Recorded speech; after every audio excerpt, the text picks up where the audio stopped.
Hello everyone, आप लोगों का स्वागत है मेरे एक और वीडियो में। आज का जो टॉपिक होने वाला है वो पॉलिटी का होने वाला है। तो पॉलिटी का ये पहला वीडियो होगा मेरे चैनल पे। अभी तक एक भी वीडियोस नहीं आए थे और जैसा कि मैं आप सबको बोला था कि 22 अप्रैल से लेकर के 25 मई तक आपको पॉलिटी और इकोनॉमिक्स के वीडियो मिलेंगे। तो कुछ दिन से वीडियो ना आने का कारण था थोड़ा मेरा तबीयत ठीक नहीं था, इस कारण से वीडियोज़ नहीं आ पा रहे थे।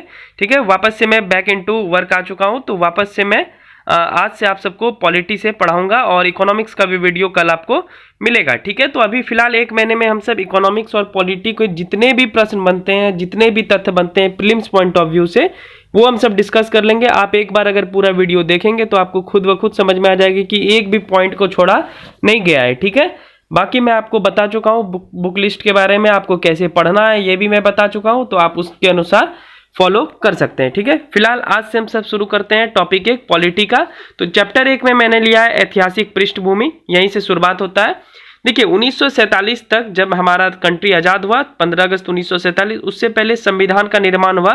लेकिन संविधान के निर्माण को तब हम सब जान पाएंगे जब हम सब एक्ट को समझेंगे, यानी अंग्रेज द्वारा क्या क्या एक्ट लाए गए थे 1947 तक, क्योंकि वो एक दूसरे से रिलेटेड हैं, एक दूसरे के पूरक हैं। इसका बात आपको समझ में आएगा तभी। जैसे आप 1773 से लेकर के 1947 तक जो जो एक्ट आए हैं, अधिनियम आए हैं, कैसे भारत को, कैसे कार्य प्रणाली को आगे बढ़ाया गया, अगर इसको आप समझ लेते हैं तो आगे 1947 और हमारा जो संविधान बनकर तैयार हुआ उसके हर एक चैप्टर को आप बारीकी से समझ लेंगे। इसलिए पहला चैप्टर शुरुआत ही होता है ऐतिहासिक पृष्ठभूमि से, 1773 ईस्वी से 1947 ईस्वी तक के अधिनियम। ठीक है, तो चलिए एक एक करके डिस्कस करते हैं। आज हम सब सिर्फ 1773 वाला जानेंगे। पहले अगला समझते हैं। इसको बांटा 2 भाग में है, तो 2 भाग में जो बांटा गया वो क्या क्या बांटा गया आपको मैं अभी आगे समझाता हूँ। ठीक है, पर इससे पहले अगर मेरे चैनल को सब्सक्राइब नहीं किया तो प्लीज़ चैनल को सब्सक्राइब कर लेंगे और वीडियो अच्छी लगेगी तो लाइक कर लेंगे। ठीक है, चलिए तो ऐतिहासिक पृष्ठभूमि को 2 भाग में हम सब बांटते हैं।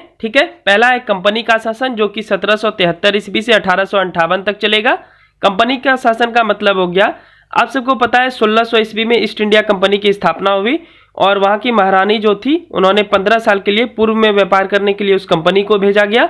तो कंपनी जब आया तो धीरे धीरे यहाँ के राजा की कमजोर पकड़ होने के कारण, एक देसी लैंग्वेज में मैं समझा रहा हूँ क्योंकि मैं अभी इतिहास तो पढ़ा नहीं रहा हूँ, पॉलिटी के सेक्शन पे ज़्यादा डिस्कस करेंगे। तो कमजोर पक्ष होने के कारण ये धीरे धीरे राजनीतिक में जाने लगा, यानी भारत के राजनीतिक में प्रवेश कर लिया और धीरे धीरे भारत के राजनीति को चलाने के लिए कुछ एक्ट को लाया गया। तो कंपनी का शासन 1773 से 1858 तक चलेगा। उसके बाद 1857 ईस्वी में एक बहुत बड़ी क्रांति होती है जिसको भारत का प्रथम स्वतंत्रता आंदोलन भी कहा गया है। ठीक है, तो 1857 का जो क्रांति हुआ था उसके बाद कंपनी का जितना भी ताकत था उसको छीन लिया गया और 1858 से जितना भी कंपनी का शक्ति था वो महारानी के हाथों में चले गया, यानी क्राउन के हाथों में चले गया, जिसको ताज का शासन बोलते हैं, क्राउन का शासन बोलते हैं। ठीक है, तो कंपनी का शासन इस वीडियो में हम सब पढ़ेंगे। 1773 से लेकर के 1858 तक जितने भी एक्ट बने हैं वो सारे हम सब देखेंगे इस वीडियो में। अगले वीडियो में यानी टॉपिक नंबर 2 में हम सब ताज का शासन पढ़ेंगे, मतलब 1858 से लेकर के 1947 तक जो जो एक्ट आए थे उसमें क्या क्या प्रावधान किए गए थे वो हम सब अगले वीडियो में जानेंगे। ठीक है, तो चलिए शुरुआत करते हैं। तो पहला है कंपनी का शासन 1773 से 1858 तक। इसमें कुछ कुछ महत्वपूर्ण एक्ट आए हैं, जिसमें से पहला है 1773 ईस्वी का रेगुलेटिंग एक्ट। बहुत ज्यादा प्रश्न बनते हैं इस एक्ट से। सेकेंड, एक्ट ऑफ सेटलमेंट आया था 1781 में, अभी इसका सारा डिटेल वर्जन पढ़ेंगे। ठीक है, तीसरा 1784 का पीट्स इंडिया एक्ट आया था। चौथा 1793 ईस्वी का चार्टर अधिनियम आया था। आगे बढ़ते हैं, चलिए आगे 5वां नंबर एक्ट देखते हैं हम सब। 1813 ईस्वी का चार्टर अधिनियम। छठा है 1833 ईस्वी का चार्टर अधिनियम। 7वां 1853 ईस्वी का चार्टर अधिनियम। तो ये यहाँ तक जितने भी अधिनियम थे, ये 7 अधिनियम इस वीडियो में डिटेल में अभी आगे पढ़ने वाले हैं। उसके बाद 1857 का क्रांति होता है, जिसका वीडियो हम सब हिस्ट्री के में पढ़ेंगे और आप सब पढ़े भी होंगे। उसके बाद जो जितना भी शासन है वो किसके हाथ में चले जाता है, तो क्राउन के हाथ में चले जाता है, जिसको बोलते हैं ताज का शासन, जिसको 1858 ईस्वी से 1947 तक रखा गया है। तो इसमें देखते हैं कौन कौन से एक्ट आए थे, बस आज नाम जान लेते हैं, अगले दिन टॉपिक नंबर 2 में डिटेल जान लेंगे। ठीक है, तो 1858 का भारत शासन अधिनियम। सेकंड 1861 ईस्वी का भारत परिषद अधिनियम। तीसरा अधिनियम था इसमें 1873 ईस्वी का अधिनियम। चौथा शाही उपाधि अधिनियम 1876। 5वां 1892 ईस्वी का भारत परिषद अधिनियम। छठा है 1909 का भारत परिषद अधिनियम, मार्लो मिंटो अधिनियम इसी को बोलते हैं। सातवां 1919 का भारत शासन अधिनियम, ठीक है। आठवां है 1935 का भारत शासन अधिनियम, इसमें अनुसूची वगैरह डिस्कशन करेंगे हम सब बाद में। चलिए अगला देखते हैं। नौवां अधिनियम था भारतीय स्वतंत्रता अधिनियम 1947। उसके बाद हम सबका कंट्री आजाद हो गया। उसके बाद हम सब बाद में और संविधान के बारे में बाद में जानेंगे, ठीक है। फिलहाल अब शुरू करते हैं पूरे डिटेल वे में। कंपनी का शासन आप सब समझ गए होंगे 1773 से लेकर के 1858 तक। इसमें हम सब पहला एक्ट अभी क्या जाने थे नाम, 1773 ईस्वी का रेगुलेटिंग एक्ट के प्रमुख तत्व। तो चलिए 1773 ईस्वी का रेगुलेटिंग एक्ट क्या है उसको समझने का प्रयास करते हैं। पहले तो 1773 ईस्वी का रेगुलेटिंग एक्ट लाया क्या गया, क्यों गया था, ठीक है।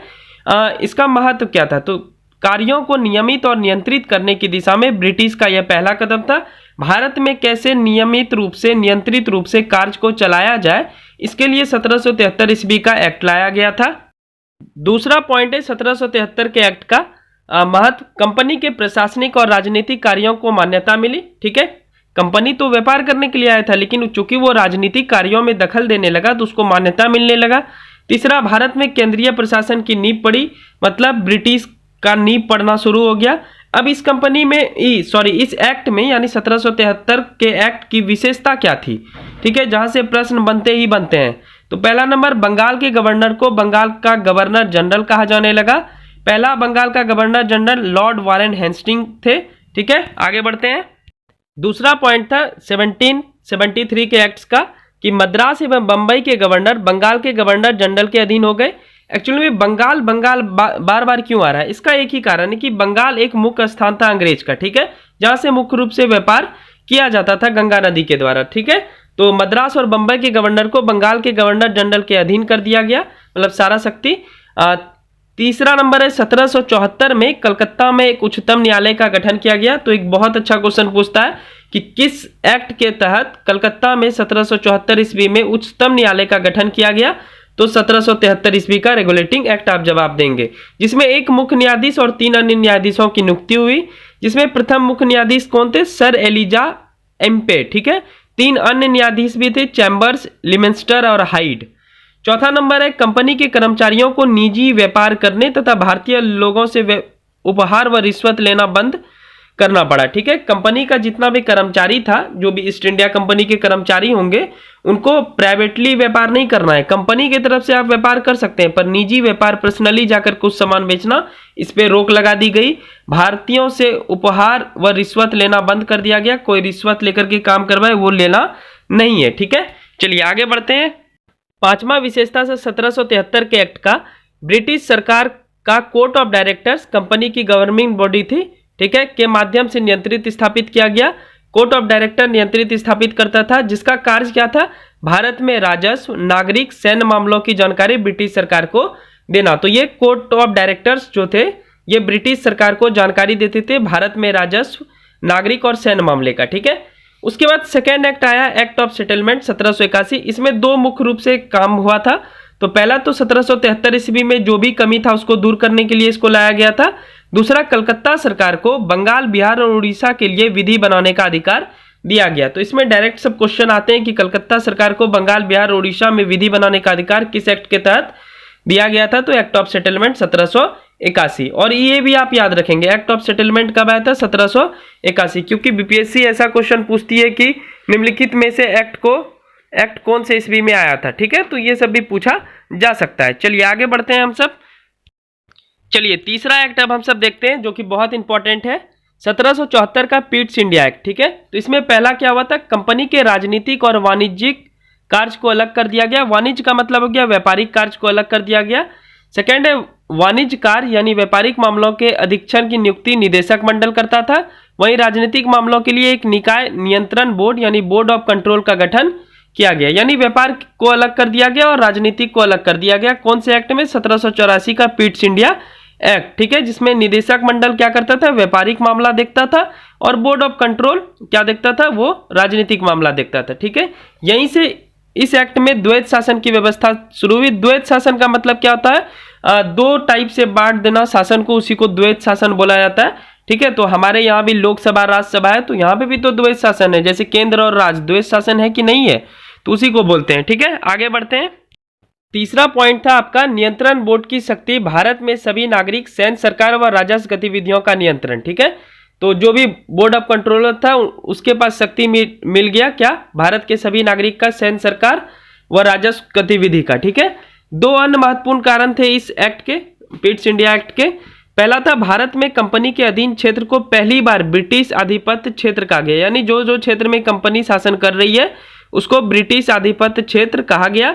सेकंड, ब्रिटिश सरकार को भारत में कंपनी के कार्यों और इसके प्रशासन पर पूर्ण नियंत्रण प्रदान किया गया। ठीक है, ब्रिटिश सरकार भारत के कंपनी के कार्य और इसके प्रशासन पर पूरा नियंत्रण स्थापित कर लिया इस एक्ट के तहत। ठीक है, तो ये दोनों भी इंपॉर्टेंट हो जाता है, तो इसे भी मैं लिख दिया। ठीक है, चलिए अगला देखते हैं। चलिए नेक्स्ट एक्ट को हम सब देखते हैं, जो कि है आपका 4 नंबर 1793 का चार्टर अधिनियम। तो इसमें एक ही चीज हुआ था क्या, नियंत्रण बोर्ड यानी बोर्ड ऑफ जो कंट्रोल अभी बना था के सदस्यों तथा कर्मचारियों के वेतन को भारतीय राजस्व में से देने की व्यवस्था की गई। तो यही एक काम हुआ था 1793 का चार्टर अधिनियम के तहत। ठीक है, पांचवा बहुत ही इंपॉर्टेंट अधिनियम है और इससे बहुत ज्यादा प्रश्न आते हैं। तो इस अधिनियम का जितने भी तथ्य हैं, यहाँ तक कि मैं जितने भी तथ्य आपको स्क्रीन पे दिखा रहा हूँ वो सारे आपको लिखने हैं। ये मेरे कॉपी में लिखे हुए हैं, मेरा नोट्स ऐसे ही बनता है। ठीक है, बस आपको मैं नोट्स पढ़ा कर बता रहा हूँ। ठीक है, तो इसलिए आप इसे नोट डाउन जरूर करेंगे। ये 4-5 किताब का मिश्रण से ये नोट्स तैयार होता है।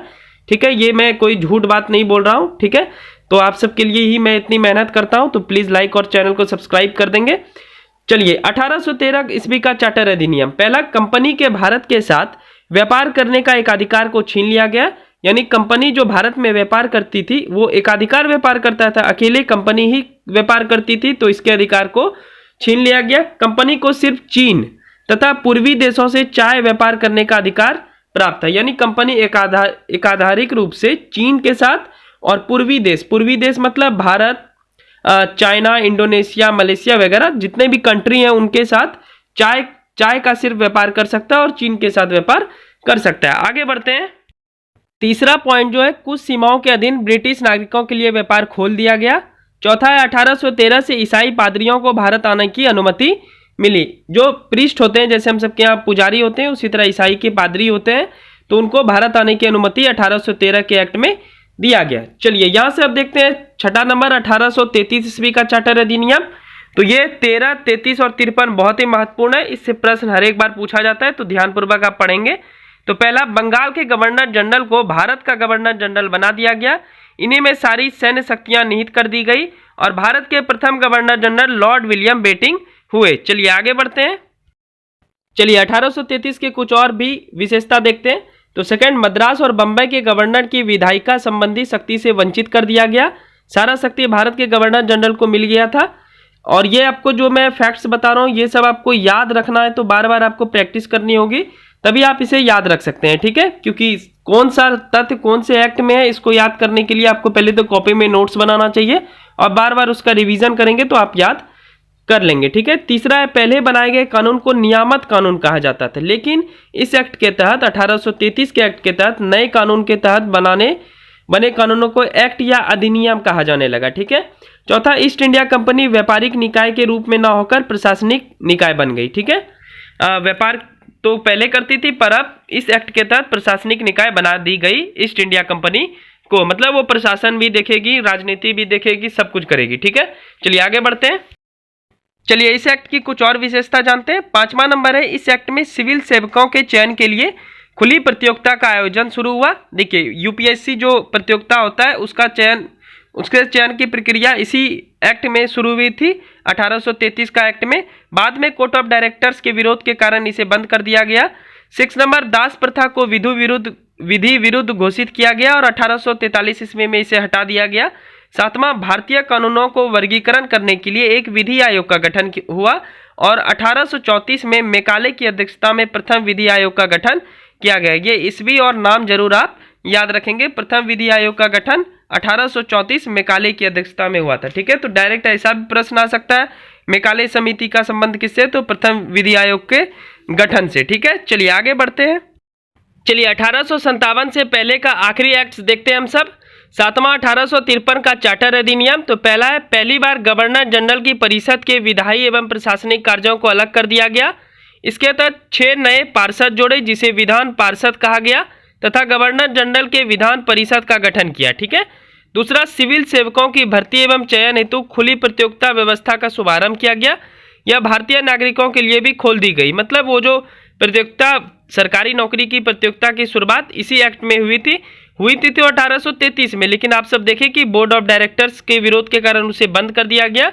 पर यहाँ पे सिविल सेवकों की भर्ती एवं चयन के लिए खुली प्रतियोगिता का व्यवस्था का शुभारंभ किया गया और भारतीयों को भी जगह दी गई। ठीक है। 1854 ईस्वी में इसके लिए मेकाले समिति की नियुक्ति हुई। एक मेकाले समिति आप देखे होंगे पिछले विधि आयोग में, इसमें 1854 में भी मेकाले समिति की नियुक्ति की गई। चलिए आगे बढ़ते हैं, इस एक्ट के कुछ और तथ्य जानते हैं, तब वीडियो का हम सब अंत करेंगे और अगले वीडियो में हम सब ताज का शासन देखेंगे। ठीक है। चलिए तीसरा नंबर हम सब देखते हैं, आखिरी जो है 2, 3 और 4 पॉइंट। कंपनी के शासन को विस्तारित कर दिया गया और भारतीय क्षेत्र को इंग्लैंड राजशाही के विश्वास के तहत कब्जे में रखने का अधिकार दिया गया। चौथा, प्रथम बार भारतीय केंद्रीय विधान परिषद में स्थानीय प्रतिनिधित्व प्रारंभ किया गया। ठीक है। तो ये थे 1853 का अधिनियम। उसके बाद 1857 का क्रांति आ जाता है। उसके बाद ये सारे जितने भी कंपनी का ताकत है वो ताज के शासन में चले जाता है, जो अगले वीडियो में हम सब जानेंगे टॉपिक नंबर 2 में। ठीक है। चलिए मिलते हैं नेक्स्ट वीडियो में। अगर मेरी मेहनत सच में अच्छी लगी हो और ये जितने भी मैं पॉइंट्स वाइज आपको समझाया इसको आप कॉपी में जरूर लिख लें, क्योंकि ये काम देगा आपको। ये प्रॉपर मैं अपना नोट्स ही आपको प्रोवाइड कर रहा हूँ। ठीक है। जिससे मैं आसानी से एग्जाम निकाल पाया था, तो आप इसको अच्छे से पढ़ेंगे तो आप कर लेंगे। ठीक है। चलिए मिलते हैं नेक्स्ट वीडियो में। वीडियो जेन्युइन रूप से अच्छी लगी हो तो चैनल को सब्सक्राइब करेंगे और एक लाइक कर देंगे। ठीक है। अगले वीडियो में हम सब शासन का देखेंगे, मतलब ताज का शासन 1858 से 1947 तक। तो ये पॉलिटी का शुभारंभ हो चुका है। पॉलिटी का ये पहला वीडियो था। वीडियो अच्छी लगी हो तो प्लीज़ प्लीज़ प्लीज़ चैनल को सब्सक्राइब कर देंगे और एक लाइक कर देंगे। ठीक है। तब तक के लिए thank you, take care and bye bye.